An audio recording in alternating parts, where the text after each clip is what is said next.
पाठ 19 महाभारत। अज्ञातवास के बाद पांडव राज्य प्राप्ति का उपाय सोचने लगे। सबका यह विश्वास था कि दुर्योधन पांडवों का भाग आसानी से नहीं देगा। एक दिन इस विषय पर विचार करने के लिए राजा विराट के यहाँ एक सभा हुई। सभा में यह निर्णय लिया गया कि श्री कृष्ण पांडवों के दूत बनकर हस्तिनापुर जाएं और दुर्योधन से कहें कि पांडवों का राज्य उन्हें वापस दे दे। श्री कृष्ण हस्तिनापुर गए। उन्होंने दुर्योधन को बहुत समझाया, पर उसने उनकी एक न सुनी। युधिष्ठिर 5 गांव लेकर भी संधि करने को तैयार थे, परंतु दुर्योधन कहता रहा, हे केशव, बिना युद्ध के सुई की नोक के बराबर भी भूमि न दूंगा। सूच्यंग्र नैव दास्यामि बिना युद्धम केशव। अब दोनों पक्ष युद्ध की तैयारियां करने लगे। दोनों ने देश विदेश के अनेक राजाओं से सहायता मांगी। भारत के बाहर के भी अनेक शक, यवन तथा पर्वतीय राजाओं ने युद्ध में भाग लिया। श्री कृष्ण ने दोनों पक्षों को सहायता दी। कौरवों को उन्होंने अपनी सेना दी और पांडवों की ओर से वे स्वयं अकेले रहे। उन्होंने यह भी प्रतिज्ञा की कि मैं युद्ध में शस्त्र ग्रहण नहीं करूंगा।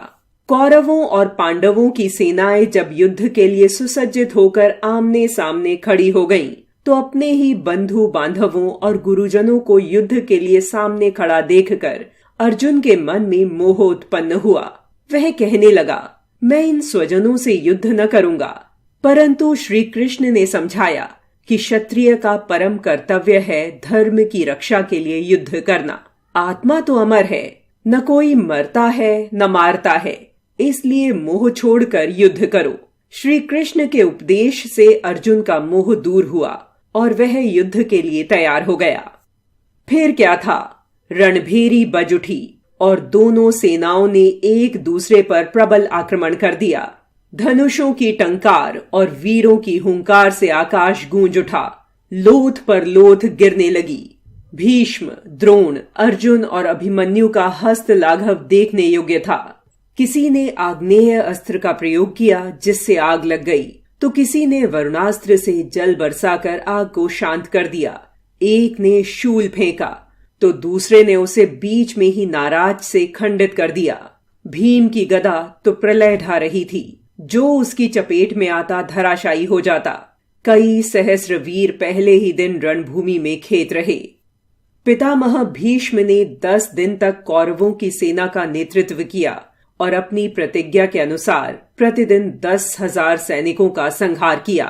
उनके युद्ध कौशल के आगे अर्जुन की एक न चलती। एक बार तो उन्होंने अर्जुन और कृष्ण को इतना व्याकुल कर दिया कि श्री कृष्ण भी अपनी प्रतिज्ञा भूलकर चक्र लेकर भीष्म को मारने दौड़ पड़े। युद्ध के प्रथम 9 दिनों में ही पांडव पक्ष के अनेक महारथी मारे गए। पांडव यह देखकर बहुत घबराए। आपस में विचार विमर्श कर 9वें दिन रात के समय युधिष्ठिर भीष्म के पास जाकर बोले, पितामह, आपके जीवित रहते हुए विजय कैसे प्राप्त हो सकती है? भीष्म ने कहा, तुम्हारी सेना में शिखंडी नाम का जो महारथी है, वह पूर्व जन्म में स्त्री था। मेरी दृष्टि में वह आज भी स्त्री है, अतः मैं उस पर बाण नहीं चलाऊंगा। यदि उसकी ओट से अर्जुन मेरे ऊपर बाण चलाए तो मेरा अंत हो सकता है। अगले दिन अर्जुन शिखंडी को आगे कर भीष्म के सामने आ डटे। भीष्म ने शिखंडी को देखते ही धनुष बाण रख दिए। अर्जुन ने शिखंडी की ओट से भीष्म पर तीक्ष्ण बाण छोड़े। भीष्म का कवच छिन्न भिन्न हो गया। रोम रोम बाणों से बिंध गया और वे रथ से नीचे गिर पड़े।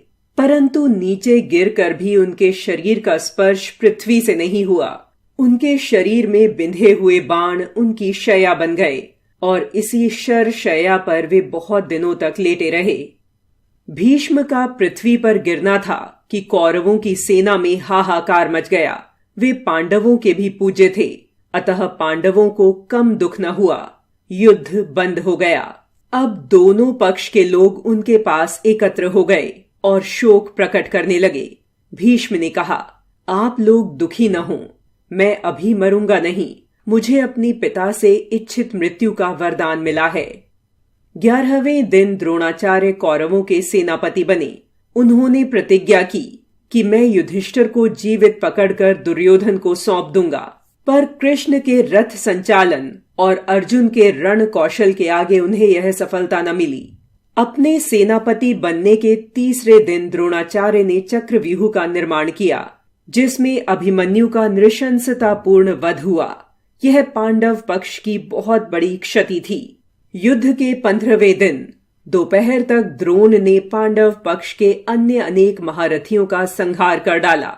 श्री कृष्ण ने देखा कि यदि द्रोण इसी प्रकार युद्ध करते रहे तो सारी पांडव सेना शीघ्र ही समाप्त हो जाएगी। अतः उन्होंने पांडवों से कहा, इस समय द्रोण को उनके पुत्र अश्वत्थामा की मृत्यु का समाचार सुनाकर युद्ध से विरत करना चाहिए, क्योंकि वे तभी मारे जा सकेंगे जब कोई अप्रिय बात सुनकर स्वयं शस्त्र रख दें। पर प्रश्न था, अश्वत्थामा की मृत्यु का समाचार कैसे सुनाया जाए? भीम को एक उपाय सूझा।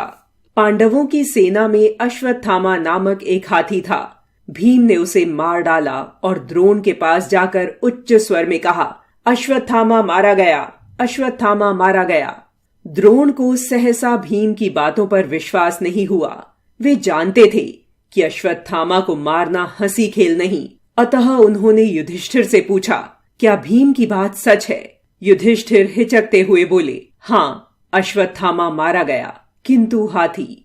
अंतिम 2 शब्द उन्होंने धीरे से कहे और तभी श्री कृष्ण ने अपना शंख बजा दिया, जिससे द्रोणाचार्य युधिष्ठिर का अंतिम शब्द न सुन सके। युधिष्ठिर सदा सच बोलते थे, अतः द्रोणाचार्य को उनकी बात पर विश्वास हो गया। पुत्र के वध का समाचार उनके लिए असह्य हो गया।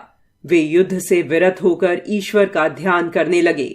इसी समय पांडवों के सेनापति धृष्टद्युम्न ने द्रोणाचार्य का सिर काट दिया। द्रोणाचार्य की मृत्यु के बाद कर्ण कौरवों के सेनापति बनाए गए। कर्ण अपूर्व योद्धा थे। उनके युद्ध कौशल से भी पांडवों की बड़ी क्षति हुई। युधिष्ठिर और सहदेव को तो उन्होंने परास्त करके छोड़ दिया, क्योंकि उन्होंने माता कुंती को वचन दिया था कि मैं अर्जुन के अतिरिक्त किसी दूसरे पांडव को नहीं मारूंगा। अंत में अर्जुन और कर्ण का भीषण युद्ध हुआ। दोनों का युद्ध देखकर सारे सेनानी दंग रह गए। दोनों ही बाण विद्या में पारंगत थे। लड़ते लड़ते कर्ण के पहिए जमीन में धंस गए। कर्ण किंग कर्तव्य विमूढ़ हो गया। उसने अर्जुन से कहा, ठहरो, मैं रथ के पहिए निकाल लूं, तब बाण चलाना। धर्म युद्ध की यही मांग है। अर्जुन ने कहा, जिस समय 6 महारथियों के साथ तुमने अभिमन्यु जैसे बालक का वध किया था, उस समय तुम्हारी धर्म बुद्धि कहाँ गई थी? कर्ण यह सुनकर लज्जित हो गया। अर्जुन ने उसी समय ऐसा बाण मारा कि कर्ण धराशायी हो गया। 18वें दिन शल्य सेनापति बनाए गए। अंतिम दिन का युद्ध बड़ा भयंकर था। इसी दिन भीम के हाथों दुर्योधन के शेष भाइयों का अंत हुआ और कौरवों की 11 अक्षौहिणी सेना भी मारी गई। राजा शल्य भी युद्ध करते हुए मारे गए। दुर्योधन भागकर एक सरोवर में जा छिपा। अब कौरव पक्ष के केवल 3 वीर शेष थे, अश्वत्थामा, कृपाचार्य और कृतवर्मा। उन्होंने भी भागकर अन्यत्र शरण ली। पांडव दुर्योधन की खोज करने लगे। एक व्याध से दुर्योधन का पता पाकर पांडव सरोवर पर पहुंचे और दुर्योधन को ललकारने लगे। स्वाभिमानी दुर्योधन ललकार सुनकर चुप कैसे रह सकता था। वह तुरंत गदा संभालकर सामने आ गया और बोला, तुम लोगों में से जो भी चाहे मुझसे गदा युद्ध कर ले। जो जीतेगा वही संपूर्ण राज्य का स्वामी होगा। पांडवों की ओर से भीम ने गदा संभाली। गदाओं की टक्कर से आग की चिंगारियां निकलने लगी। गदा युद्ध में कमर से नीचे प्रहार करना वर्जित था, पर भीम ने द्रौपदी के अपमान के समय दुर्योधन की जांघ तोड़ने की प्रतिज्ञा की थी। अतः अवसर पाकर उसने दुर्योधन की जांघ पर गदा का प्रहार किया। उसकी जांघ टूट गई और वह धराशायी हो मृत्यु की घड़ियां गिनने लगा। दुर्योधन की मृत्यु के पश्चात महाभारत का युद्ध समाप्त हो गया। युधिष्ठिर राजा हुए। भीष्म पितामह जीवित थे और शरशय्या पर पड़े हुए थे। उन्होंने युधिष्ठिर को धर्म और नीति के अनेक उपदेश दिए और कहा, युधिष्ठिर, तुम्हारी विजय इसलिए हुई है कि तुम सत्य और धर्म के पथ पर दृढ़ रहे। इस बात को सदैव स्मरण रखना कि जहां धर्म होता है वहीं जय होती है। यतो धर्मः ततो जयः। न्याय, धर्म और विवेक के साथ प्रजा का पालन करना। युधिष्ठिर ने उनके पास जाकर धर्म और राजनीति की शिक्षा ली। तदंतर उन्होंने अश्वमेघ यज्ञ किया। धर्मानुकूल आचरण करते हुए वे प्रजा का पालन करने लगे। बहुत दिनों तक शासन करने के बाद पांडवों ने अभिमन्यु के पुत्र परीक्षित को राजा बनाया और स्वयं हिमालय की ओर चल पड़े। साथ में द्रौपदी भी थी। द्रौपदी सहित पांडव हिमालय पर चढ़ते गए। मार्ग में द्रौपदी, सहदेव, नकुल, अर्जुन तथा भीम एक एक कर स्वर्गवासी होते गए। अंत में